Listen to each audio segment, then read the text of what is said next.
The system is broken. You know it, I know it, and nobody is coming to rescue us anytime soon. So what do you do when you're stuck in a system you can't fix, but you still feel responsible for everything? So in this episode, we're going to be diving into a powerful mindset shift, and we're going to be talking about how to move from feeling completely powerless, like everything's happening to us, to being powerful, where actually things are happening because of us, even when you're working in a system that feels really, really broken. So we're going to talk about why blaming others, even when it's very justified, actually keeps you stuck. We're going to talk about a simple model that you can use to take back control and get some clarity. And let's be honest, working in healthcare right now can feel really, really impossible. We know that systems are under pressure, staff are stretched, people are leaving, burning out, going off sick, leaving more work for everybody else. Patients, the need has gone up, demand has gone up. And you may well have found yourself thinking, well, I just can't do this anymore. Nobody's listening to me. And why should I even try? Now, that feeling you get when you're really stuck, where you're feeling a bit like a victim, the victim mentality, well, that is what we call below the line thinking. And you can get stuck in this way of blaming people. And even though it's totally understandable, it's very difficult to move forward and you feel very, very stuck. We often believe that if things aren't working, then somebody else needs to fix it. So the rota's wrong, management needs to sort it out, the system's broken, and yes, that may well be true. But unfortunately, waiting for the system to change or even other people to change before things can get better, well, that's the trap, and that's what keeps you powerless, because we don't have any control over either the system or other people. And if you do have some control over the system, then I bet you are working really hard to change that bit that you're in. But unfortunately, we know this, that in the NHS, all the bits of the system are very, very interconnected. So no matter how much control you have over your bit of the system, there's always another bit that's going to come along and undermine that and make things difficult. So rather than feeling that for anything to change or for things to get better, the system has to change, we need to understand that you don't have to change the system to reclaim your power, to get unstuck and to make things better. You just need to change where you are on the action step ladder. And you need to get the first steps right as well. So this is the model, and it was originally described in a book called the Oz Principle, but it's been used over and over again in leadership training, lots of leadership literature. This shows us how we move from powerless thinking, where we talk about being below the line, to powerful thinking, where you're above the line. So if you're below the line, you're in the victim mentality.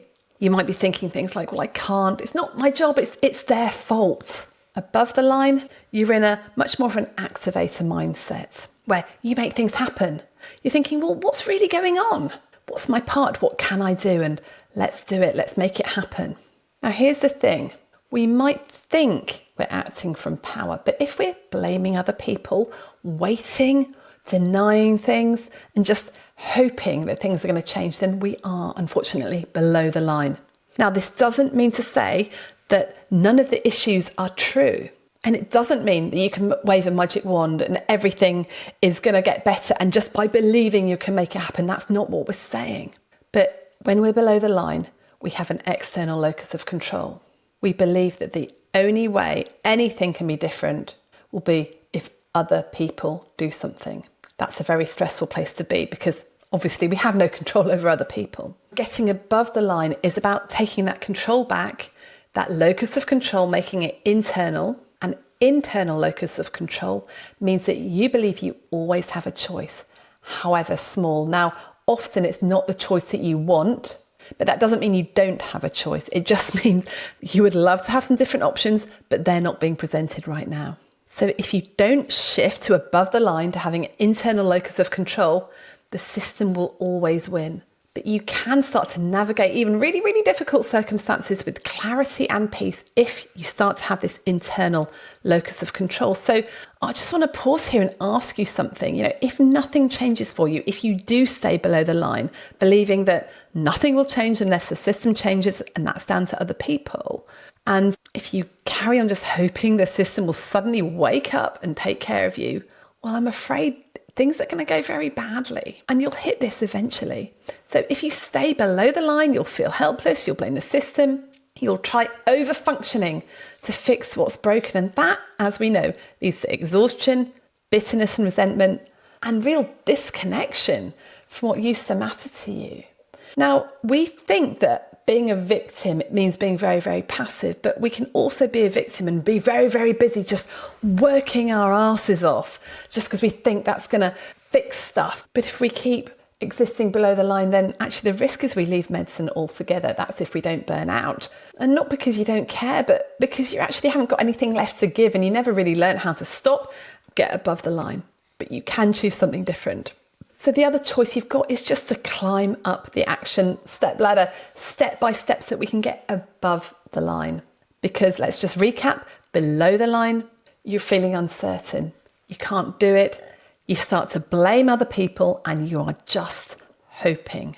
If you start to climb the action step ladder, you're able to pause and reflect. You stop carrying all that stuff that wasn't yours to carry in the first place, and you work out what is yours to carry and what's not. And you can think about, well, how am I going to act from something that I want to do, from intention, rather than just feeling really bad and guilty about everything. And you'll also be able to address this really difficult question, which is, where do I need to set a boundary and let the system fail so that I don't? And that's what starts to shift. And that's where you really start to make a difference, but without sort of wearing yourself into the ground on the way there. So you have a choice, really. You can stay below the line, stuck in blame, suffering, burnout, just waiting, thinking it's everybody else's fault. Or you can start to step up the action step ladder towards real ownership of stuff, towards clarity, and ultimately peace about what you're doing. So even though the system's not going to change tomorrow, you can shift your mindset, and that will really change everything. So I just want to pause for a minute and think about why so many doctors just give up when they're trying to change the system. What happens when you do step up, but you're staying below the line? So often you see the problems and you think, well, we can't keep working like this. We've got to change something. And, if that's you, you're not alone. And lots of really brilliant doctors, they do set out to improve things. But somewhere along the line, it just becomes too difficult and they either back off or they give up. And it's not because they don't care, but it's because they've unknowingly made the process really unsustainable. So I'm just going to list a few of the biggest mistakes that doctors make when they're trying to change the system. And these mistakes just leave them completely exhausted and ready to walk away. So number one, they're fighting the wrong battle. So you might see a symptom like a rota gap or poor communication. You try and fix it. But underneath, there's a deeper root cause, really unsafe expectations or a toxic culture or unrealistic workload. And then you might fix the communication, but that root cause, that starts coming back and you start to feel like absolutely nothing works. So before diving in, you really need to ask, what's really driving this? And am I just treating the surface symptoms, putting the sticking plaster on, or are we really addressing the root here? The other issue that a lot of doctors face is they expect quick progress. And you think to yourself, well, if I'm going to show initiative, offer a solution and present the evidence, they will listen. And side note, when I did the Redwell Lead Manage Thrive course, we used to talk a lot about doctors going into these sort of politically charged situations, thinking to themselves, well, if I say that this is affecting patients, if I present what the right thing is to do, then that's going to happen. Then everyone will just agree with me. Unfortunately, when they fail to realise that people have lots of other motivations, it's not always to do the best for the patients, sadly.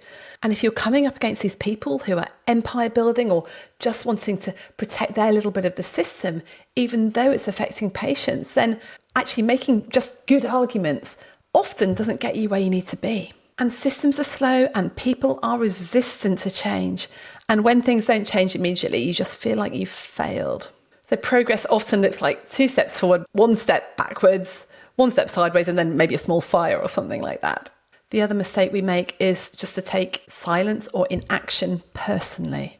So you've raised concerns, you've shared things, you've emailed people, you've had meetings and nothing. And you think you're being ignored because of something you've done wrong, or your voice doesn't matter. But it just means that the system doesn't yet know how to respond. So we often let this institutional inertia become this personal shame, but you're not the problem, the system is.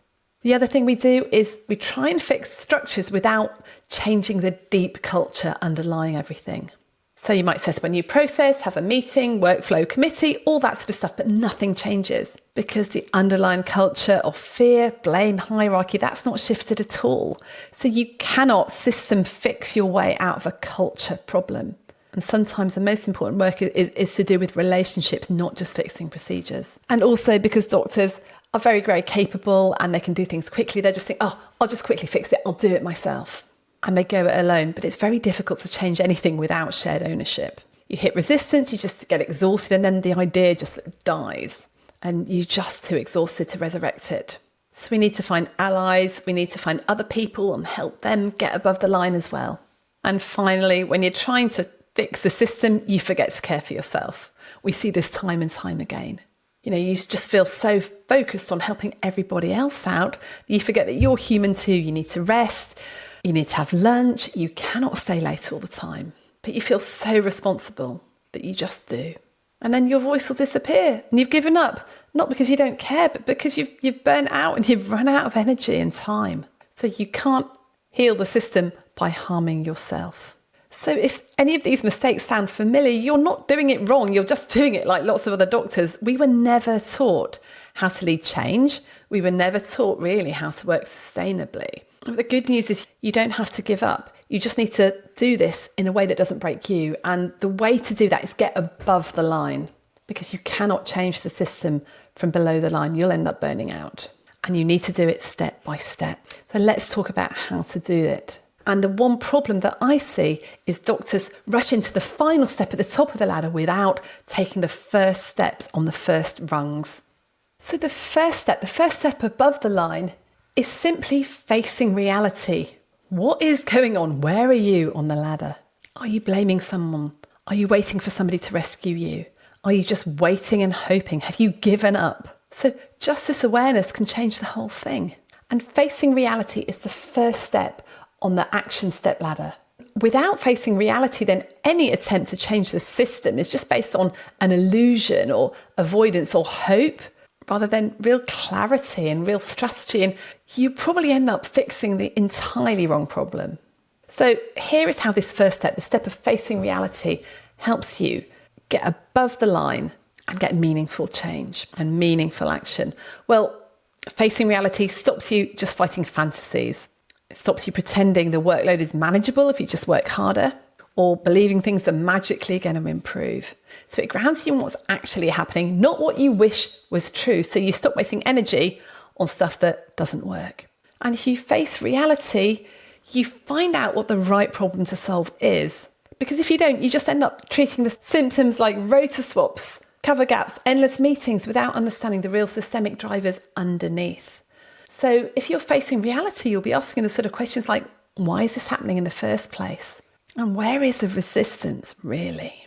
And the other thing is that facing reality just creates a bit of psychological safety for change. So starting with reality rather than just blaming or denying makes it safer for other people to come alongside and get on board. And you can just work out like what's really going on. We're all part of this. Let's look at it really honestly without any shame attached. And one of the ways that you can help yourself face reality is just to do our Stresses Hexagon audit. So click on the link in the show notes to download our free toolkit. And that has a very simple audit that you can do to help yourself face reality. So facing reality doesn't mean giving up. It just means really acknowledging where you are so you can create change that actually lasts, because you'll be solving the right problem. Because the issue is, as doctors, we love to take action. And if you're facing a really broken system or a stressful situation, your instinct is just to solve stuff as fast as possible. So you want to get right up the ladder towards the taking action bit. You don't waste time, you don't sit around, you just like to get things down. So instead of starting at the bottom, you just leap right up to the top, the bit that's called make it happen. And if you then skip the first step, which is face what's really going on, you build solutions just based on denial or wishful thinking. Now, the next step on the action step ladder is owning your own part. And if you don't do that, then you try and fix everything. You feel responsible for absolutely everything.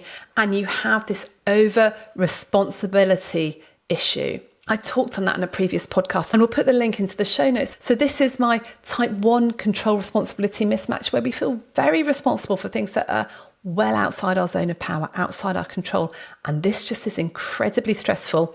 And what's more, it doesn't work. If you try and change stuff you can't control, you can't.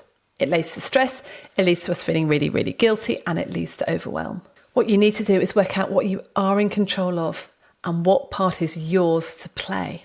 You can then work out what you can actually do. So in the action step ladder, you've got number 1, face reality. Number 2, own your part and stick to the stuff that you can control, because then you'll be able to work out what you could do. You can find solutions. You can work out what can your team do about this stuff.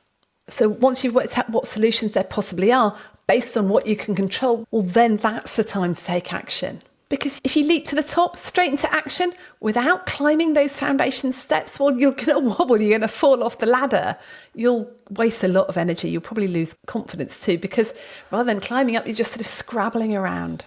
Think of it a bit like managing a complex patient without doing a proper assessment. So if you skip the history, the physical examination, the tests and go straight for treatment, well, that's not decisive. It's just dangerous, isn't it? You would never do that with a patient. So the action step ladder, it works in the same way. You can't get to meaningful action without grounding, without facing reality, getting clarity and ownership. Trying to fix the system without taking those lower steps. It's just like prescribing treatment without diagnosing the cause. It feels like action. It often makes things worse. So if you've been living below the line, blaming others, blaming the system or feeling stuck, you're not alone. In fact, you've been trained to do that, because medicine, well, we often reward overfunctioning, self-blame. That just leads to burnout. You can't control the system and you can't fix everything, but you can reclaim your power. You can shift from below the line to above the line. You can shift from waiting and hoping into choosing. And once you're above the line, instead of just rushing straight into fixing mode, you need to ask yourself, have I really faced reality? And am I really clear about what's going on here? So that I can then own my part and work out what it is that I could do, stop worrying about all that stuff that's out of my control, and get really clear on my role and my limits, and make sure I have taken the first steps rather than just trying to leap straight into action, straight to the top. Real sustainable change doesn't come from these heroic leaps. It just comes from climbing slowly up the action step ladder, one clear, conscious step at a time.